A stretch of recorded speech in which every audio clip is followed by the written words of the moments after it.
currently. So I appreciate you guys hopping on. Definitely some big news. I don't know that we've had bigger news than this in a long time. Um, so basically, I'm just going to kind of go through the history of the reason for our decision recently. Um, so we'll just kind of move through, and if you guys have any questions at the end, there'll definitely be time for that we can go through. So hold on to those or jot them down or whatever works for you. So, anyways, so our association, we've been around 43 years now. It's been a long time. I know the association was originally set up just to help bed and breakfast, um, help them reach bigger markets, find new people, share stories with each other, all that kind of stuff. That's something that's carried on. That's still exactly what we do. So, like I said, it's been around a long time. Um, and then I think Byron, you have you're changing slides, I think. I was thinking I had access, but I guess I don't.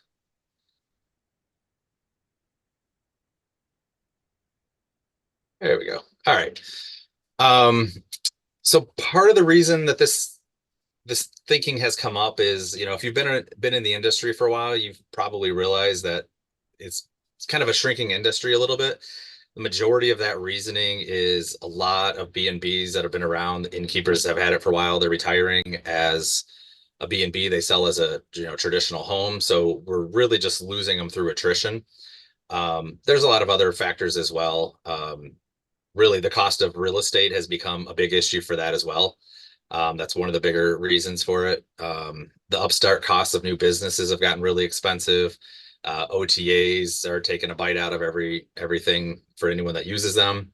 STRs obviously has been a big shift for everybody that we've been watching for a long time. So um, those are kind of all reasons that we've seen the decline of B&Bs everywhere. It's not just Michigan, it's nationwide, statewide. We've seen that with a lot of different associations as well. So it's a very common thread. Um, are you guys seeing the presentation? No. All right. No. I just noticed that as well.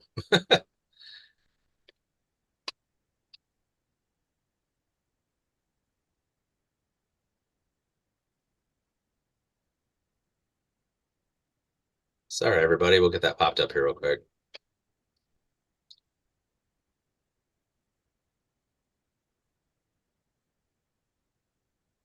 Can we go back one more? There we go. So the graph we have at the top left, that just talks about the different inns we've had with the association since it started back in 82. It kind of peaked out in, I think it was 271 inns in the mid 90s. Our best count for the entire state of Michigan, there's probably only about 150 B&Bs actually that are in operation. And that number it's hard to get a real number. I spent a lot of time over the winter going through kind of on Google Maps, honestly, just look at those many inns as we've had members for a long time. And anyone that's been with the association for a while has kind of seen the same drop. I mean, just example, last year alone, we lost 10 inns. The vast majority of those were inns that sold or became private residents. We picked up 7 new inns, which is great. So we only lost 3 inns, but we lost some bigger ones and we picked up some smaller ones. So we lost about 52 rooms. And with the way we do payment wise at assessing, the room loss is kind of the bigger deal, not necessarily the amount of inns. And same thing, we've seen that a lot of state associations or organizations aren't even around anymore. Quite a few of them have shut down, or there's a couple associations that's like they've got 5 or 10 inns for their entire association. So it's like I said, it's a nationwide trend. It's something we've watched and wondered and worried about for a while now. So we can move to the next slide. So as the board, we've worked heavily to try to combat this. We've got a recruiting committee. A lot of the new ins have come from that. We've tried to do a lot of education as far as getting businesses to do more, because that when you go to sell, if you've got a business that does more revenue, it's easier to sell that in. When you've got small revenue and real estate's gone up as much as it is, there's that huge gap, and it makes it harder to purchase it in. just, A, if you're going to finance it, banks don't want to touch it. And B, it's harder to justify, if that business is going to succeed. So the education part we're trying to work on. We've done a lot more with marketing than we've ever done, a much larger percentage than we've ever done in the past. We know that's very important, and that's why a lot of you guys are with us. Um, Gift certificate sales, that's something that's always helpful too, because those get spent at the ends, and we all reap the benefits of those. So those are all things we've worked really heavily on, and we've done well and succeeded in those, but you know, there's still the issues we've had too. So if we could go to the next slide. Where we are, honestly, as an association, we are strong financially. We're good. We've been worried about the trend and what's going to happen going forward. We know we've got, the way things are going, three to 5 years, somewhere in there, we're going to be fine. After that is where we're not so sure. And then with Donna and Byron deciding to retire, which we couldn't be happier for them, it just it put us in that spot where we had decisions to make. And kind of at the same time, we can go to the next slide as well. We looked at different options, like what can we do? Can we expand the definition of our membership? Do we go outside of B&Bs? Do we start adding inns, hotels, motels, all of that? There's a lot of different options out there. Do we add different revenue streams? Something we've talked about. Can we cut our budget in any ways that are meaningful and can help save us money? Do we raise the prices of everything we do? Nobody ever wants to do that, of course. So, but it's an option. We thought about outsourcing the ED role and maybe doing a joint ED with some other state. We talked about just moving on without having an executive director and doing it as a volunteer basis. But we also know that during the busy season, which is the most important, that's when we're going to have the least amount of help. So we didn't feel that that was a great option. And then we just thought about continuing the way we were, hiring an ED as best as we can, and see what happens over the next 3, 4, 5 years and potentially longer. But kind of when it all came down to it, we kind of determined that a merger with Midwest, which is on the next slide, that's something we have talked about in the past. They came to us a few years ago and wanted to merge, and at the time we just didn't, we were going strong. We just didn't feel like we had any reason to do that. But as it's kind of slid a little bit, it just seemed like the right time. They also had their ED is in the middle of retirement coming up soon as well. So we both needed somebody. So that kind of fit. And then obviously being the Midwest, we're part of that as well. We're, right in the same geographical area. The people are similar. The people that come here are similar. And then the more and more we started talking to their board, we realized we have so many similarities, the mission they have, the vision, the way they run operationally, the innkeepers, the board, like everything we were kind of surprised at how similar they were. And that just definitely made us feel more comfortable with it as well. Currently they have, it's actually 67 inns. That was a misprint there. But they have 67 inns. We're in the low 50s, somewhere in there. And like I said, we've talked about it for a while, so the timing just became kind of right for this decision. So and we'll move on.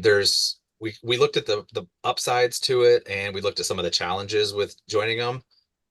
The upsides to us far outweighed the negatives, or the downsides to it. So the biggest thing is, since we both needed an ED, and that's one of our largest expenses, just because it's basically marketing and the management part, being able to find an ED or find a replacement together, share that cost, that's, to us, was one of the biggest benefits, because what that does is it combines the overhead. Instead of them having an ED, us having an ED paying, we can both merge together, have one, and then that frees up all that additional money that we would have had for the ED. Other things like joining the website, all that, it just cuts down on all the overhead for everybody. And the more overhead that we can cut, the more we can put into marketing. What we did is we kind of compared the current budget we have with how much money we have per in for marketing. And then we put together a budget for once we merge, what that looks like. And the amount of marketing we could spend per in jumps by about 88%, which is just huge. I mean, it's almost double what we would be able to spend without a whole lot of increase to what actual ins pay. It frees up that extra money from the association. So for us, we saw that as just an absolute huge benefit. I mean, every one of us would like more marketing and spend. So other things we saw for that is, anyone that lives, especially in West Michigan or the UP, you see that the circle tour around Lake Michigan. That's a super popular thing. Now we're going to have ins on both sides, so we can start sharing those referrals. Hey, if you're in Wisconsin, share here. Wisconsin people like, hey, if you're going to Michigan, go here. It's a lot of the same people that travel to all these states. So guest referrals. I mean, I'm referring people. If you guys were on the call earlier, Ken was just saying, thanks to Tony for sending somebody to him. I get that all the time. I send people to so that just opens up the door for more referrals, which is great. The conference, same thing. If we've got more members, then it's easier to get vendors. It's easier to get better speakers. We have a little more power to try to get prices a little bit lower on the conference spacing and things like that. And then just really leveraging both boards, and basically more expertise that we can tap. So the board will end up being 11 people. So that's just 11 people that have good input on that. And then the next screen, there are obviously some challenges and some downsides to the merger. The biggest one we were all worried about was, do we lose our Michigan pride, our everything right now we do is Michigan, Michigan, Michigan. And that was our biggest concern, is we don't want to lose that. But we saw so many positives to it. There will be a little bit of loss for that, but at the same point, throughout the rest of this year, our website will be up active, probably into a good chunk of next year. They'll be running simultaneously until the changes all get made. So we're still going to have that for a while, and then we're still going to filter in, all the things we've ever done. It's just going to go to a broader market. So it's a little bit of a downside we see, but again, the positives far outweigh that in our opinion. So moving on, the other thing we liked is at this point, like I said, they have somewhere in the 60 range members. We have in the 50. So we come in and they treated it honestly very similar to us, as we're merging as equals. It was not they're buying us out, we're buying any of that. We're coming together, we're forming a new thing. We're both coming to this together. So we also thought, if we waited a few years to do this, if we keep sliding, they grow because they're adding new states or whatever. Now all of a sudden we've got 30, they've got 90. We don't have a lot of say. We're pretty much just going to go along with it. We can join in on the ED search. We can have good representation on the board. As I mentioned, there's going to be 11 total. 5 are going to be from Michigan. The other 6 are going to be from Midwest throughout the states. So we're going to have really good representation. And then we've already had some subcommittees with them. And it sounds at this point, I will carry on as president of the new Midwest Association as well. So we're going to have representation on that. So I feel really good that we're coming in. And again, this is kind of as an equals thing. We have a lot of say in what we're doing. So we just felt like that was a great position to be. And moving on to the next slide. The biggest changes, so for 2025, honestly, very, very little is going to change. Obviously, Don and Byron will not be here, so we'll have new points of contact, but the tiers, the fees, the assessments, none of that is going to change through this year. Website's not going to change, as we stated. Really, it's just going to seem almost like nothing's changed, with the exception of you'll be talking to somebody else, unfortunately. But for 2026, that's when we'll start having some more changes, but we do have subcommittees for virtually everything coming up. So their tiers are laid out very similar to ours, so there'll be minimal change there. The website, there will be changes to that. We're going to add some implements that we like of ours, some things they do. We're going to combine those. So really, you guys won't see a whole lot of difference in change, which is nice. Nobody loves that huge change, so we don't really have to worry about that. And then if we move on to the next slide. So at this point, that's kind of a quick overview. So we will definitely open it up to any questions that anybody has and do our best to answer it. Like I said, as the board, We have spent countless hours on this. I can't even tell you, probably in the hundreds of hours, lots and lots of meetings, but we really took this very, very seriously. We obviously we're all innkeepers and owners as well, so we didn't do anything that we wanted to jeopardize us or you guys. Everything we did was in the best intentions of what's best for the association and all the member inns that we have. So feel free to ask any questions you guys have, and one of us will do our best to answer it.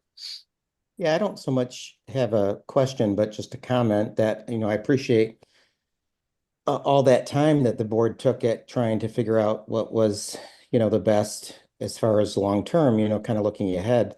Um, I, of course, initially thought, no way, we're losing our kind of identity, and Michigan is a unique state and it's got so much to offer, and we don't really want to get, kind of diluted kind of a thing. I mean, I was a member in 1987.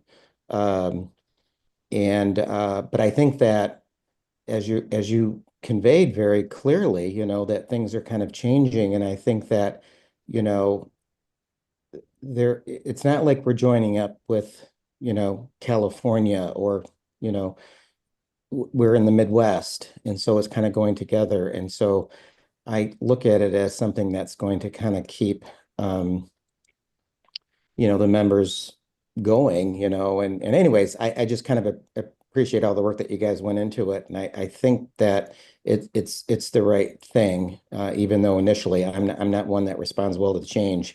It's like just, kind of keep it the same. But anyways, thanks. Thank you. Thank you.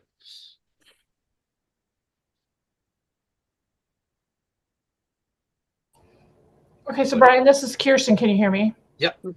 Okay, so I have two questions. I was on their website, on the association's website. They include Indiana and Ohio. Are they not a part of the association? They are currently not. They're starting talks with them. So Midwest, just to kind of give you a little history on them, is Midwest was more or less started by the Wisconsin Bed and Breakfast Association that saw the same thing that we're seeing, but a few years ago. And at the time they joined up with I want to say Minnesota may have been the first pickup they had, because that Minnesota Association was going to shut down because they were just losing so many. And then they picked up Iowa, Nebraska. I feel like I'm missing somebody. Illinois. But yeah, Ohio and Indiana are on the agenda at some point. Currently, they do not have any ends. I know Indiana's one that I think they're down to like 15 members in their association. But obviously, geographically, it would make a ton of sense to add them. Oh, Illinois. That's obviously the other one. And then what about state representation, like at the government level?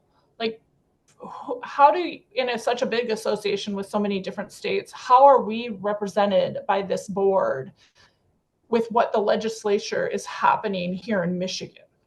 Sure. Very good question. So it's gotten tougher and tougher to have that currently as it is.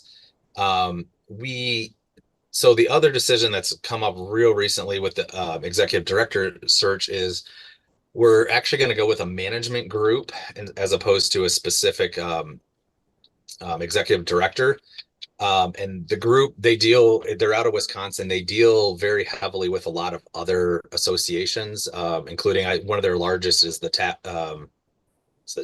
Tavern League, or the League of Taverns, which is essentially every bar and tavern and everything in Wisconsin. So this management group actually has a lot of background in legislation and stuff like that. They, actually have access to lobbyists and things like that. So they have been doing that for some of their associations they deal with multiple states.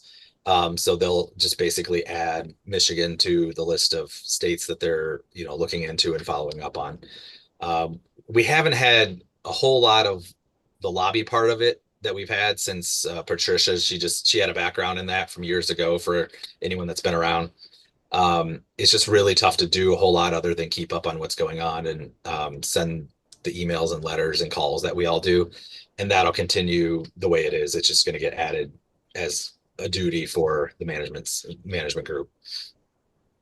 And then my last thing, and then I won't monopolize the whole meeting, but could someone put together like a comparison of our benefits versus their benefits, our costs versus their costs, so that we can compare apples and apples? Like what are the differences? I mean, I think you've outlined why the board chose to go this direction. I just want to know, for me, what are, like, I went out and pulled their PDF that lists their tiers and what's in there, and it does look like most things seem the same, but it's hard to kind of know for sure. Like their gift certificates look like it's quite a bit different. It looks like they have a $2 per room assessment, but then they have this funny redemption fee. What the heck is that? Right. It would be nice to see like a comparison of the benefits. What are we gaining? What are we losing? What's changing?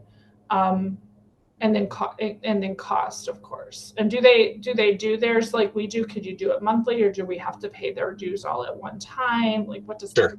what does that Yeah. look like? So, oh, go ahead. Sorry. So no, and then conferences. I know that the conferences, you're still going to be in Holland, but then with the Plan B, we would have to travel to like Wisconsin or Minnesota. Would it switch back and forth? You know, Right. like some of those things, right? Okay. Because there's more of a cost for me to travel Sure. farther, right? Absolutely. And Brian, can I jump in really quick and just clarify that we are not being absorbed by MidWinns? It is a merger of equals. So it's not like we are just adopting everything that they're doing. So I just want to make that very clear. And that's why nothing's going to change this year, because we're working with them to find the best of both organizations. So, you know, a side-by-side comparison right now won't do much for us, because we are working with them. Like, we do not like that you have to have a redemption fee for your gift certificates. So we are going to get rid of that. You know, so we're coming in and we are making it work for us the way we're doing things now and the way we like things. They do some things that might be better than us. We do some things that might be better than them. So I just want to make it very clear that we are not joining MidWinns. We are keeping the MidWinns name because it makes sense geographically. But we are not being absorbed by them. We are merging as equals. So I just want to make sure that's clear. Yeah. Thank you, Hillary. This is Steven. I still like Kirsten's idea of having a side-by-side comparison, because then when you guys, maybe in July, you could throw in a third column that shows what we think the end result of the merger will look like, so we can kind of see what is moving, and so we can prepare for that if that's a possibility. Yeah, and I could put together a comparison. The biggest thing is what they're doing. It won't look the same once we actually fully merge, because we're, like Hillary said, there's certain things on there that we basically said when we merged, this won't work with our members. We're not going to go for it. So we're going to, even if there is a redemption, it won't look the same. Nothing will look the exact same as it is. So I could give you those side by sides, but it probably will not look like that when we merge. So I'd be happy to do that if that's what everybody wants. And you guys would like to see that. And we could do that just to get some feedback on stuff too, if that's what everyone. Yeah, I think that would be great. And then again, for July, if our members or our guests are asking questions, and maybe we could have a heads up on like when do we think the websites are going to combine. So I just want to make sure that I can educate our guests what to expect. Okay. Yeah, Especially definitely. people who are going to buy gift certificates now. I have a question. What's going to happen with that? Yeah, and absolutely, for gift certificates, eventually what will happen is any gift certificate they have will be redeemable with any member anywhere. So if they buy a Michigan one, that'll be redeemable anywhere within the MidWinns. And if they have a MidWinns one, it will be redeemable with you.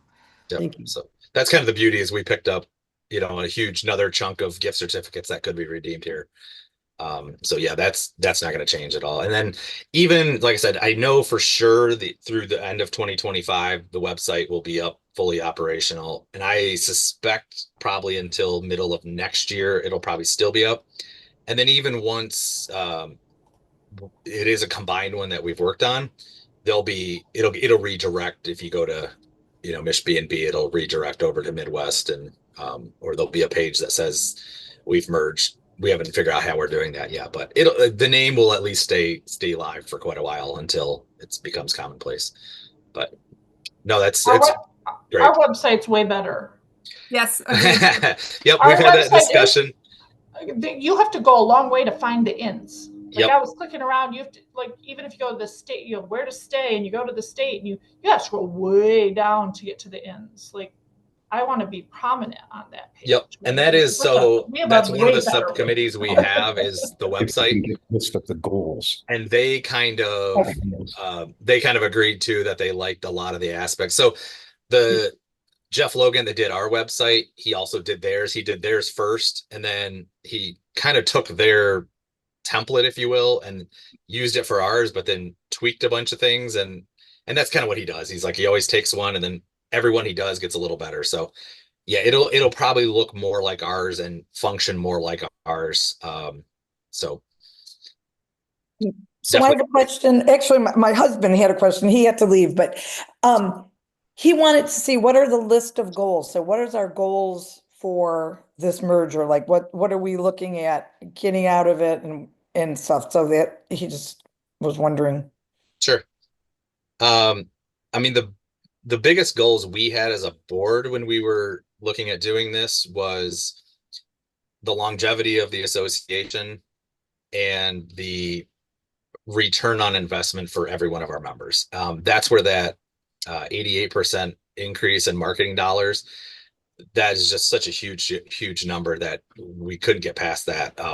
It's like, if we've got the extra money that we're not spending out on overhead stuff, that just gives more money that we'll be able to. Now, obviously that won't be for every individual in, depending on the tiers and all of that, but it just frees up more money. So, I mean, regardless of which tier you're in, you're going to get more marketing dollars.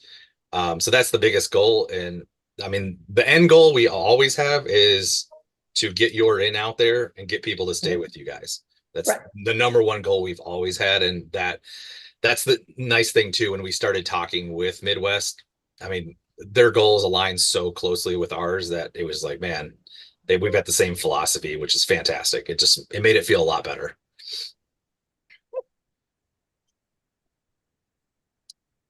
I apologize. I don't know how many board members we currently have, but it sounds like 5 of our board members are going to be joining that. If our board members is more than 5, do we know who those 5 are going to be? Yes, basically everyone that's here on the call as the board is going to be carried on. So it'll be me and Ken, Hillary and Jan and Al. And I will just say, I mean, there's obviously a lot we want to do in the next year. And so, you know, you don't have to be on the board to help out. So if there's something you're interested in, you want to be a part of in terms of revamping the benefits or the website or any of those things, you know, the more the merrier to really make this work. So feel free. I think that's good. I think that's good to get, input from people. I myself appreciate that, since you board members make the big bucks, that you're going to do kind of all that heavy lifting and, Big bucks. kind of filter it down and say, this is what we think is best. And then, then you either kind of go with it or not. But yeah, I mean, if you're open to getting feedback from people, I think that everybody should let their opinion be known. But you guys, I mean, if you're not going to be doing this type of stuff, then don't need to be on the board, I guess. Well, and I'd just like to add with that in terms of, the resources that we have. I was on the hiring committee for our new executive director, and we decided to go with this association management company that manages a bunch of associations. And part of the reason that we felt like they were such a good place to be for at least now is they have dealt with mergers before. They have social media people on staff. They have a CPA on staff. So a lot of the resources that we need that end up costing all this extra money are all in-house and right there. We will have a dedicated account manager. They are able to fulfill our gift certificates, all of these things, and they have the resources to do it. So I think that's just going to be a really nice thing too. One of the things we've already talked about is bringing them in to have them look at both websites and help us devise whatever this new website is going to be as an objective third party. Coming in as like a traveler or a user and someone who has experience in this area. So I think that's going to be a huge benefit for us. I was on the board committee and I really felt strongly that, and they agreed that Brian stay our president because it would show you that our Michigan is still very important to us, and having Brian as a president and then having the rest of us be regional managers on this board will always keep MichBnBs up top. So I thought that was really a strong move on their part too, because as Hillary said, they're not absorbing us nor us them. We are merging and we're working together to make it work for not only their ends because they want to grow and continue to learn and have support from each other, but they need us as much as we need them at this point. So it's been a wonderful thing. Yeah, and as we started looking at associations around the country, the most successful ones probably are CAVI, which is California, and NERA, which is New England. What we kind of gathered from that is, it's scale. I mean, it's hard to be a good association with a lot of money to do a lot of marketing, get a good ROI when you've got 7 ins. It's much easier to do that when you've got 100 ins or 200 or 300. And again, we looked at all the ones that have closed, and there are a lot of the smaller ones. And again, we know we're good for a while. We didn't want to wait till it was too late and then try to figure something out. And the timing with the ED search and everything just kind of pushed the hand, I guess, on that one. But yeah, I know as a board, we all feel very, very good about this. I don't think there's any of us, at least nobody's told me, that are worried about it. I mean, we certainly had a lot of worries. There was a lot of talking about this since probably January or February. And we've kind of gone through everything that we think we could possibly go through. There, will there be some bumps? Probably. But we feel like we've, tried to work through everything. So. And it wasn't our initial decision or our first decision. We did not jump into it lightly. No. There was a lot of consideration that we tried to, show through that presentation, that we were really thoughtful about making this decision as the best thing for the organization.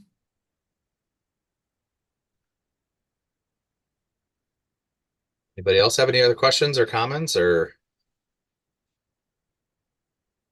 feel free to get them out there. We'll probably think of them next week, but I'm gonna go. Thank you so much for the presentation. I appreciate it. And I believe that you all did your due diligence, and I appreciate that. Well, thank you. I'll add to that. We do have a call next week as well. Just as a follow-up in case you have those questions over the next week. Save them, hop on. I believe I have to check my notes. I believe it's Tuesday at noon. Sorry, Yeah, I should have known this. send emails through in the meantime too. If you have any questions that you think of, just send them over. Yep. Tuesday at 2.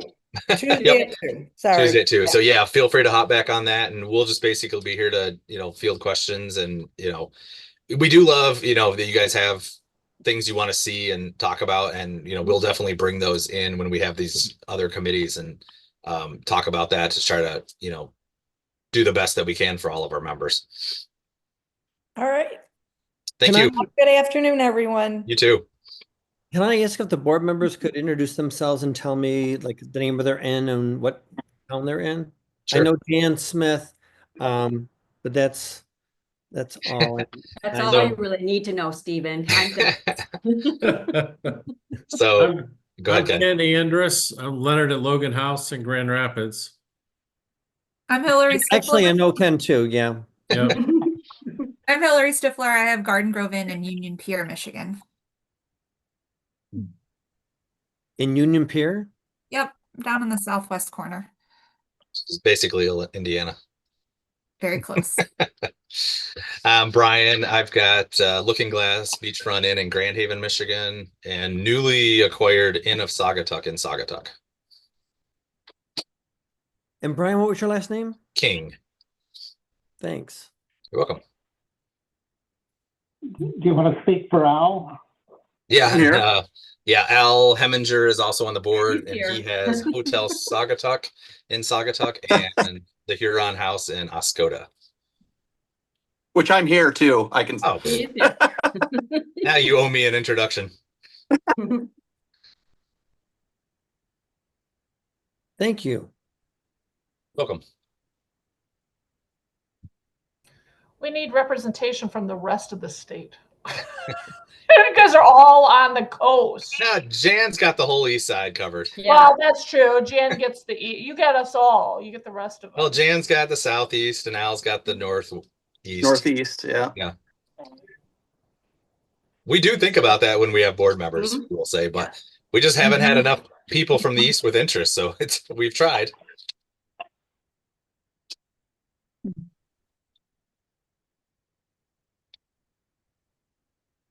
Have we gotten a lot? I mean, maybe you're on the new ins in the southeast. I think we have somebody I know we have someone new in Detroit, and I think there was someone between Detroit and Ann Arbor. Somebody in Dundee, I believe, isn't brand new. Right. But none of them The are. vines. Ooh, the Vines is neat because they were an aspiring innkeeper for quite a while and then bought their place and had one or two rooms and then added another and kind of did everything that they learned over the years with the aspiring. So that's kind of a cool story from them. So the one in Ann Arbor is called the Burnt Toast. Yes. The one in Ann Arbor is the Baxter House, Kathleen. Lovely lady. Speaking. Thank you. Ah, Hi, Donna. Yeah, hi there. I don't have a visual. Something's wrong on my video. Okay, Kathleen, so you're in Ann Arbor? I am. Okay, the Baxter House. Do we have one Baxter's. called the Burnt Toast? Is that one of ours? Burnt Toast is here. She's not a member presently. Yeah, she just actually dropped out. Mhm. Okay. Do we know why they dropped out? Because they were just brand new, I thought. She's thinking she has a couple of years left in her plans. Okay, so she's not going to stay. She's on the phase out that we were talking about. Right. And how about that one in downtown Detroit? Cochran House. Or we had two Yeah, actually. they turned, Cochrane dropped because they really are conferences now. They're really not a bed and breakfast anymore. What was the other one called? That was only like goes next door to them? The almost? 321 Windsor. Yeah. No, Stearns. Frederick K. Stearns. Oh, yeah. Oh, yeah. yeah. Yeah. Yeah, they dropped too, correct? Correct. Don't remember the reason for them.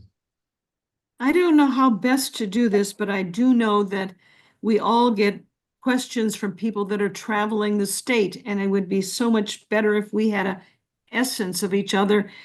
I don't know how to do that beyond the website. Yeah, that's how I try to keep it in touch because I mean, like a lot of our guests, they want to go down to, Greenfield Village and things like that. And I thought we had an inn down that way, and now that it looks like we don't have an inn that way. Because Jan, I was actually thinking about if that we don't, maybe we could call Greenfield Village and see if we can get something going with them. Yeah. That's a good idea. And the train, I think about people coming through the state on the train. Yeah, because we've got, Pontiac, Royal Oak, right? Those are the substations for us around our area to pick up the train. And the bicycle trails. Yeah, we've got bicycle trails here, Mhm. Valley Ann and Peak Creek.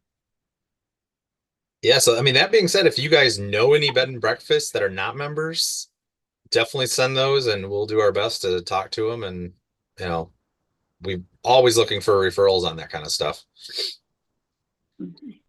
Yeah, at least I know in my research over the winter, I just didn't see a whole lot of B&Bs in this, in the Detroit suburbs. There's just not a lot of them down there as far as I could find. And I guess it's one of those, if you can't find them, then that's going to make it a lot harder anyways. Yeah, all I know of is two, and I don't want them in our association. Fair enough. You're talking about Jan again? No. Dan is genuine through and through.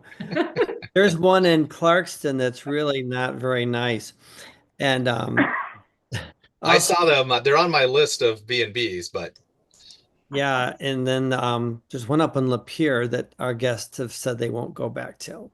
But I haven't seen that one, but I have seen the one in Clarkston. The one in Lapeer, I came across that one too, and it looks like it's just a house with some acreage, and it's like they're like half running. It seems like their website was down, and I don't remember if I even put them on the list because I'd come across a lot of those where you could find their maybe some reviews, but they were from 5 years ago and they were borderline, and then no website.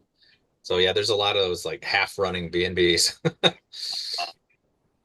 And we've recently had issues with people that had Airbnbs, and then the city said you can't have one, and then they quit call us and go, we're a regular B&B. We would like to be a member. And then come to find out, no breakfast, they don't stay there, they don't even live in the area, things like that. So it's weird. Things have changed quite a bit. The Airbnb thing has definitely changed things. Yeah, well, I'm glad there's none in our group. Mhm. Yep, that's why we've got our criteria. Well, I think the difference is something that needs to be focused on, because so many people don't even think of B&Bs in this day and age. They think of Airbnb. So it's a reframing. Yep. We need a commercial. Airbnb and VRBO have huge commercials to grab people. I know they're huge, but that would, yeah, people don't know about B&Bs anymore. We need an ad. Well, I've always thought we should call it the OGBB. What's that? OGBB. Original Gangster Bed and Breakfast. Just I the term think OG, real but B&B. not the real gangster part. B&B. Real. The original. The real B&B. Authentic. Where you actually get a breakfast. We can call it I B&B think social. your note about a kind of a national or at least a regional, one of the more successful marketing plans we did this year was a PR news, a news release, a press release, and that had a much wider reach than more of the typical social media or even Google Ads type approach. Mm-hmm. So I think that's good thinking, and yeah, when we do our local stuff, yeah, saying when we do our local stuff, we actually have a little sidebar that, plaque that says, what is a traditional bed and breakfast? So they know what they're getting and how it's different from an Airbnb. Because again, when people think bed and breakfast, I think Airbnb, and they're amazed when they find out. So we just have that placard that says, this is what it is. And that's one thing we know, like once this merger is official and everyone knows, we're gonna hit the PR campaign trail heavy. We're gonna make sure this gets everywhere, that two really good bed and breakfast associations have merged into one giant one. So we're gonna hopefully get some publicity off of that as well. Something I know we've talked heavily about. I wonder if it even costs anything extra if, like, in the Pure Michigan ads, can we pay to have like 3 seconds embedded into that ad? Well, I bet that would cost some bucks. No, but I mean, like, is it worth it? Yeah. Yeah. I mean, even if we have, I mean, like, I don't know how long even if we had 2 seconds in the ad, Right. I mean, that might even be worth it, because it gets a broad, audience. Well, I know we had talked about, and if Al's still on, he probably knows the number, but the under the radar guys that were at our conference, we talked about doing something with them, and it was very, very pricey. I don't remember that number, but I want to say, wasn't it 20, 25 grand, something like that? Well, so in Oscoda, we have partnered with them to do some stuff, and it's through Pure Michigan, and essentially, I want to say that our commitment was like 25,000, and Pure Michigan maybe matched that 25,000, but so for a grand total of 50 for an episode. I want to say that's right. I could be. I feel like that's what you told me before too. So yeah. So they're selling episodes, but would they sell segments within one of their episodes? Because I'm thinking that's where we could get more exposure for our dollars. Well, I can tell you as a board, we've had some conversations about what we could potentially do with Under the Radar. It's just in the current situation, having the budget to be able to execute some of those things. I'm like, if you were at the conference when Tom and Jim were there, I'm pretty good friends with Jim. So he's, I know he likes what we do. They have a passion for Michigan, and if it could all be done, he would make it happen. Yeah, I just like my husband's heavily in marketing, and I just know I don't even know if Pure Michigan allows you know anything outside of a separate episode, a separate release, and if they're if they're set up, which I think Pure Michigan could, where they're selling so many different types of vacation options where they can put a slice of something in there. And instead of us having a whole episode, we just need to film a segment that could be put into a full episode that wouldn't be as costly. I've got my CVB meetings coming up in a couple weeks, I think. And I believe I can't remember who it is from Pure Michigan will be there. So I'll run that by them and see if that's something they do. If it's, you can pay to play for a little bit, or well, I'll start with free. But I mean, if they develop their segments, episodes in that way, I mean, they could get more people to helping to fund their commercial episodes, yeah, because they wouldn't have to fund the whole thing. We would, and like everyone would like to have a slice, and then they run the Pure Michigan all the time, but maybe each slice would be different depending on which association or element of the tourism industry that they want to include. and I know they just switched their ad agency last year too. So, but yeah, I will talk to them and see if at least find out who I need to talk to about that. It's a good idea. Donna, Yeah. Just from Donna? analytics, I'm sorry. I Donna? was just going to say from analytics, the last 2 months, Pure Michigan, Michigan.org has been capturing a larger part of Google's search content for individual towns in Michigan. So they've actually moved ahead of us in 2, 3, 4 towns. So their new ad agency is doing something right. And, it'd be worth trying to partner with them is the point of the comment. Good to know. I'm curious, Donna, if there's been any success approaching magazines like Midwest, et cetera, to do a Midwest kind of travel with B&Bs. We haven't in our tenure. We used to on Cape Cod, though. We did on Cape Cod. We found in our tenure as innkeepers that we were losing success with anything that was paper magazine. It was much better to go with Google. And now I think that's shifting again. I think Google is not giving you the bang for the buck. So that's why if we had stayed on with the association, we would have recommended that a good portion of the budgets went with the press releases, because what that is actually targeting is some of these paper magazines, but you're coming in through the back door. So you're paying for the press release, and then the writer reaches out to you, and then you get the best of both worlds because you're getting their digital and their paper. And if you organize it right, you can actually put an ad like for the association in the magazine, and that'll help them decide to go ahead and publish an article about you. Yeah. It's pretty effective if you can work and plan that far ahead. Yeah, and it's funny because when we did it at first, we just gathered our own email list and we just did it organically. But we found if you pay someone that has a huge email list that reaches all of these writers across the country and even abroad, then you're getting a good bang for your buck because you're reaching so many people. And when we did it for announcing our new website, we were amazed at the response we got from that.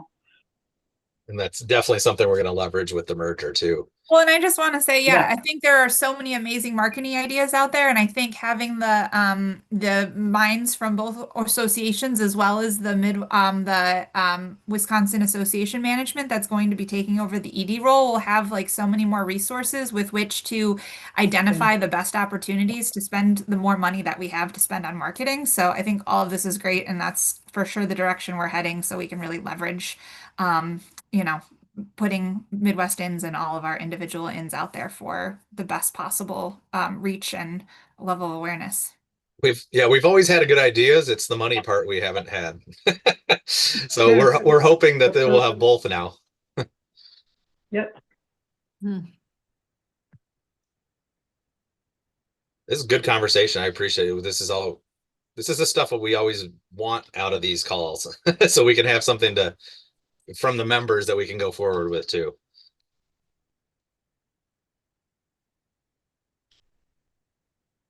Anybody have anything else? We will definitely stay on, but it is about 5 to 2, just for anyone that's watching. Can you remind me again, how many, the board's going to have a total of 11, is that right? Correct. Yep. And they'll have 6 and we'll have 5.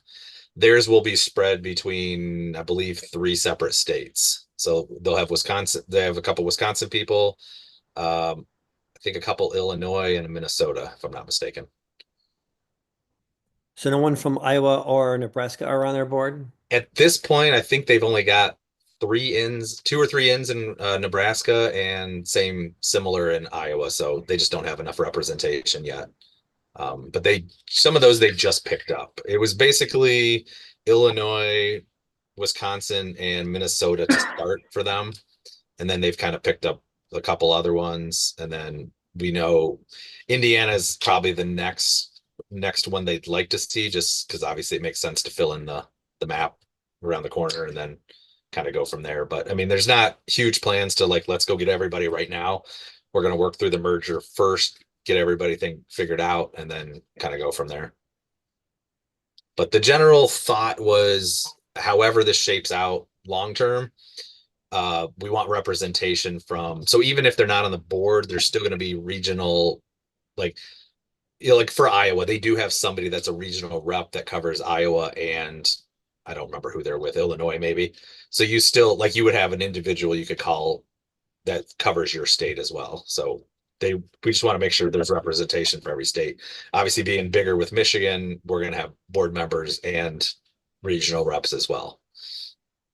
Oh, and Stephen, the board members are all voting board members from Michigan too, which is, was an important thing for us. So. Yep. Awesome. As long as Jan's on top, I'm okay. I'm retiring tomorrow. My donkeys are coming, so I'll be busy. You are going to be busy. I can't believe with all those goats you've got now. Oh my, I don't have them yet, thank God. Yeah, I just tell them, I'm glad you got the goats, because now if Brett wants goats, I go you can go over to Jan's. Yeah, $5, you can see them. Goat yoga. I'm happy with my chickens. That's about it. Yeah. Yeah.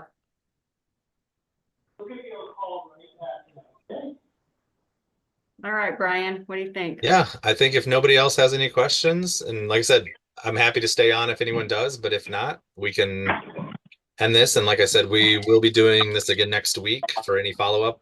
You'll get another reminder probably morning of, just so it's top of mind.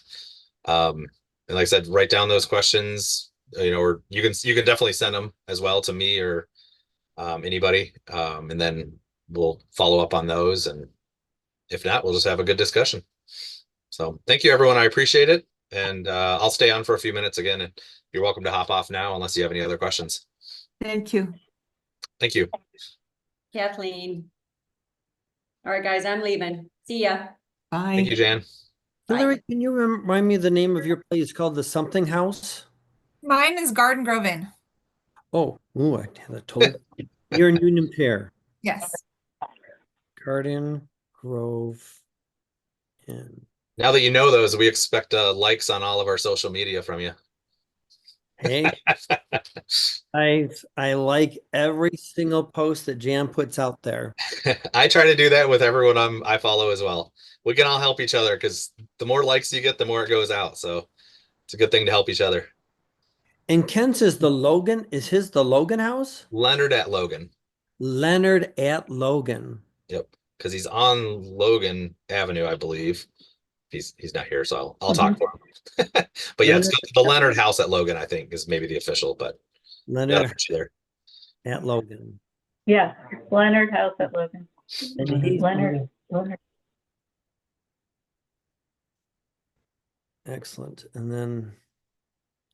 then Brian, you're at Looking Glass Inn. Looking Glass Beachfront Inn in Grand Haven. Okay, and that's in Grand Haven. Yep. And then you're also in Saugatuck with Yep. Al. Al's got the house. Yeah, I've got the Inn of Saugatuck, and he's got Hotel Saugatuck. Al does. So Brian, is it in at or in of? Of. Okay. Michigan Bed and Breakfast Association.